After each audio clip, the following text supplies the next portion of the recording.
Já dizia Vinícius de Moraes: filhos, melhor não tê-los, mas se não os temos, como sabemos?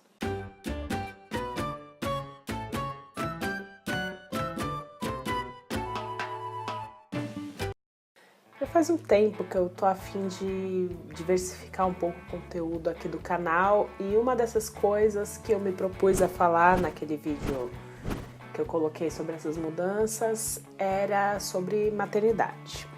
Para quem não sabe, eu sou mãe de 3 filhos, uma menina de 11 e 2 meninos, um de 7 e um de 4 anos. E uma das coisas que eu aprendi nessa minha caminhada como mãe é que a gente sempre muda de opinião sobre como criar filhos depois que a gente realmente tem filhos. Porque quando a gente não tem ainda, a gente tem toda aquela ideia do que a gente faria no lugar de uma mãe, no lugar de um pai, ou no lugar de uma avó, de uma tia, sei lá, de uma madrinha que cria uma criança, né? A gente vê situações que acontecem ali no dia a dia dessa estrutura familiar e pensa, caramba, se fosse comigo eu faria diferente. Olha essa criança birrenta, se fosse comigo não seria assim, eu ia dar algum castigo, eu ia fazer isso, eu ia fazer aquilo. Só que quando você tem os seus filhos, a coisa muda. Porque quando você tá ali no dia a dia com aquela criança ou com aquele adolescente, né? Eu tô chegando agora nessa fase de adolescente, né? Minha filha é uma pré-adolescente ainda. Então, quando você convive ali, você sabe qual castigo vai funcionar, qual o seu limite, qual é o limite do seu filho. Então, tudo muda, né? Porque você dar opinião de fora é muito fácil, mas quando você está ali dentro convivendo, é bem mais complicado. E outra coisa também que algum tempinho atrás caiu assim a ficha para mim, é de que por mais que as pessoas fiquem cobrando dos pais ou dos responsáveis pelas crianças, toda aquela ideia de que são os pais, é a família que dá os valores, que dá a educação, se uma criança é bem educada, se ela atende a todas essas normas que a sociedade espera de uma criança ou de um ser humano, putz, ela teve família, ela teve base, família é a base. A família que tem que passar esses valores, esse aprendizado, o que é certo, o que é errado. Só que o meio em que essa pessoa, essa criança, esse ser em formação vai viver fora da família, no convívio que ela tem, às vezes na escola, com os amiguinhos que moram na mesma rua, né, com os vizinhos, enfim, com todas as pessoas com que essa criança vai conviver, também formam o caráter dela, também formam uma base nela. E isso que ela aprende fora pode ou não coincidir com o que ela aprende em casa. E ela, de repente, pode, fora de casa, aprender coisas que ela acha mais interessante, que vai fazer com que ela não dê a mínima bola porque ela vai aprender dentro de casa. Então, essa é uma ideia assim que, infelizmente, a gente, como pais, não quer admitir que a gente não tem controle sobre isso e, ao mesmo tempo, que as pessoas que estão de fora, as pessoas que olham a maneira como nossos filhos agem, também não querem dar o braço a torcer de que nem sempre não são os pais que não fizeram um bom trabalho.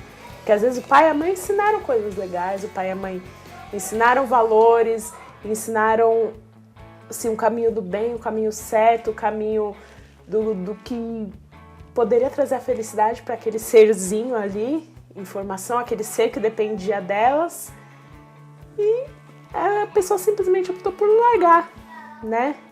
Não quis seguir o caminho que lhe foi ensinado, quis seguir um caminho que ela aprendeu sozinha, por vias próprias. E por que eu tô falando tudo isso? Bom, bem que eu queria esquecer o motivo de eu sentir essa urgência de falar, que foi essa polêmica toda aí em volta do fato de uma mãe ter levado a filha para uma abertura de exposição em que tinha um artista fazendo uma performance nu e a criança acabou tocando no artista que estava performando. Olha, é uma coisa assim que eu não sei nem por onde começar a falar desse assunto. Mas vamos começar por... Você já ouviu falar em naturismo? Pois é, existem famílias naturistas. Existem pessoas que convivem em ambientes públicos e privados usando nenhuma roupa. E existem crianças nessas famílias, não é mesmo? Porque não são só famílias de casais depravados que curtem ficar lá com tudo solto, não é mesmo? Então, você vai falar pra mim que essas famílias também incentivam a pedofilia, que ali no convívio que elas têm com amigos e parentes, estão todos ali cometendo crimes, cometendo atentados à inocência e à integridade física das crianças. Não, né? Outra coisa, quer ver como as pessoas são hipócritas? Geralmente quem fica com esse mimimizinho de que uma criança ir lá e tocar um corpo numa forma totalmente inocente são as mesmas pessoas que acham que devem levar o filho de 13 anos no puteiro para ver mulher pelada, para já se enturmar nos assuntos de homem, para o menino já ficar malandro, esperto com as mulheres, não é mesmo? Olha, mas é uma coisa que me deixa assim fora do sério, sabe? Esse tipo de coisa. Porque você vê duas coisas bem claras nessa situação.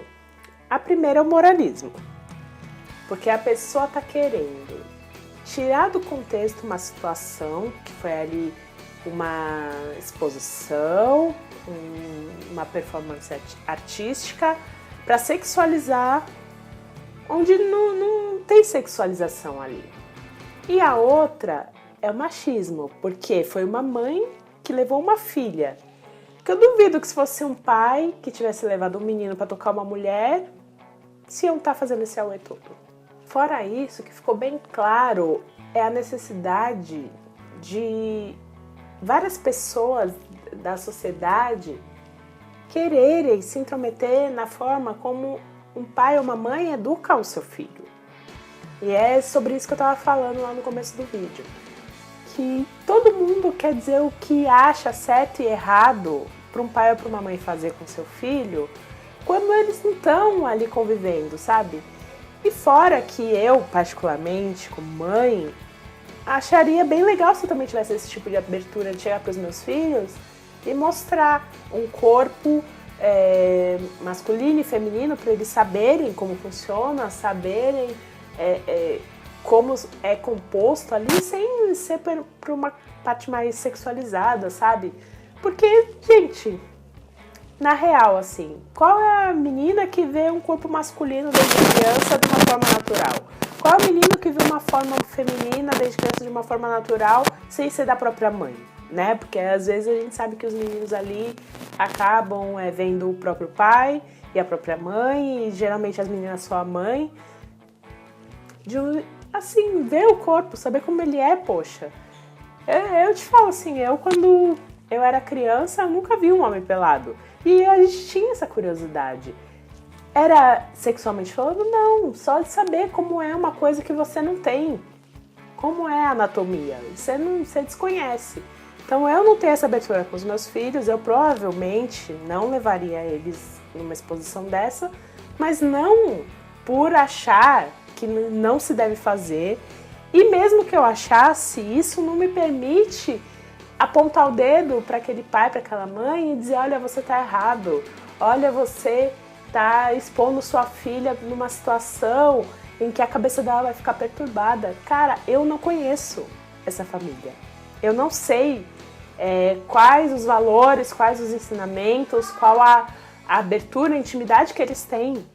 Outra coisa que também é muito importante falar é que, apesar de não diretamente, essa história toda leva a gente para um assunto que vira e mexe também, acaba entrando em discussão e polêmica, que é de que crianças não devem frequentar certos lugares. Que, de repente, um museu, ou um restaurante fino, ou um cinema num dia de estreia não são lugares para uma criança. Aí eu te pergunto, será que se a gente deixar de levar as crianças nos lugares, elas vão saber se portar de uma maneira educada, para dizer o mínimo, nesses tais lugares, sem ter tido uma convivência, uma experiência anterior? E tem mais, será que os pais se sentem à vontade de ir num lugar onde é proibido levar os filhos? Sobre isso, até acho que faz um ano mais ou menos, eu cheguei a postar um texto no Medium falando sobre essa coisa do lugar de criança, sobre essa história de segregar as crianças do convívio com os adultos. Eu vou deixar o link aqui na descrição, vocês podem lá dar uma olhadinha sobre isso.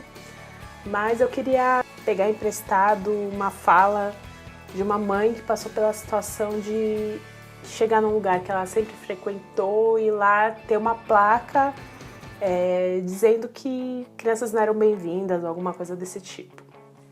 O que ela falou era mais ou menos assim: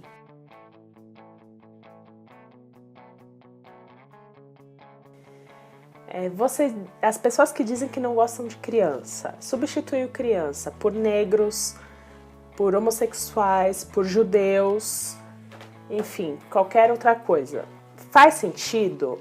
É uma coisa que é tolerada? É uma coisa que é aceitável? É claro que não. Então a gente tem que entender que quanto mais as crianças puderem participar das atividades dos pais, mas elas vão estar aptas a, no futuro, ter uma visão melhor de como frequentar, de como se comportar, do que é feito naquele lugar. E, enfim, esse tipo de coisa é necessário. E também é necessário que as pessoas que estão de fora julguem menos os pais ou os responsáveis. Eu tô aqui usando pai, mãe e tal de uma maneira geral, porque a gente sabe que as famílias não são geralmente pai e mãe, às vezes tem a avó, tem a tia, tem a madrinha, tem o pai sozinho, tem a mãe sozinha, enfim, né? Esses arranjos familiares. É só mais por uma força de expressão mesmo que eu tô usando esse termo aqui. Então, quem cria a criança precisa dessa autonomia, precisa que as pessoas que estão olhando de fora não julguem, porque é muito difícil você criar uma criança hoje em dia. Aliás, eu acho que sempre foi difícil, né? Mas quando a gente estava ali vivendo numa sociedade muito mais dentro de convenções, onde era mais, vamos dizer assim, comum, os filhos obedeciam ali aquela coisa mais rígida, né? A educação rígida que as pessoas falam de antigamente. Cara, hoje isso é praticamente impossível. As crianças têm acesso a muita coisa, muita informação, tem muitas experiências que são promovidas para essas crianças e até para os pais também, porque, cara, como é difícil você ter uma criança e você querer ir num lugar e de repente, poxa, mas eu não tenho com quem deixar, eu preciso levar, e você já vai naquela tensão de como que meu filho vai se comportar. Você não sabe, por mais que você dê educação, por mais que você dê limite, às vezes pode chegar lá e a criança se comportar assim maravilhosamente bem, como ela pode de repente não se sentir bem com aquela situação e dar um chilique e você tem que sair correndo, sabe? E a gente precisa de um pouco dessa compaixão, dessa empatia, né, que as pessoas tanto falam na hora de criar um filho, na hora de educar um filho, porque a gente tenta sempre criar do nosso jeito, mas às vezes a gente acaba sofrendo tanta pressão, mas tanta pressão das pessoas que estão de fora pra fazer desse jeito ou pra fazer de outro, que a gente acaba ficando até meio perdido, sabe? As coisas que você acredita, que você quer passar pra aquele serzinho que é seu, que é de sua responsabilidade, às vezes você não consegue, porque você fica entre o que você quer fazer e o que as pessoas esperam que você faça. E, sabe, como que você concilia isso, ou como que você ignora isso e faz só a sua parte, sabe? É bem, bem difícil mesmo. Por hoje é isso, eu espero que vocês tenham gostado. Se você curtiu esse vídeo, clica no gostei para ajudar a promover. Indica para os seus amigos e amigas que talvez pensem diferente, ou se você também pensa diferente, Espero que tenha te ajudado a dar uma clareada aí nas ideias, ver as coisas de um outro ponto de vista. Pode comentar aqui embaixo o que você acha disso. Enfim, tô aberta a ouvir outras opiniões também. E me siga nas redes sociais pra gente continuar esse papo por lá também. Twitter e Instagram é M de Michele e a fanpage do blog no Facebook é /ArmeCoração. Um beijo e até o próximo vídeo.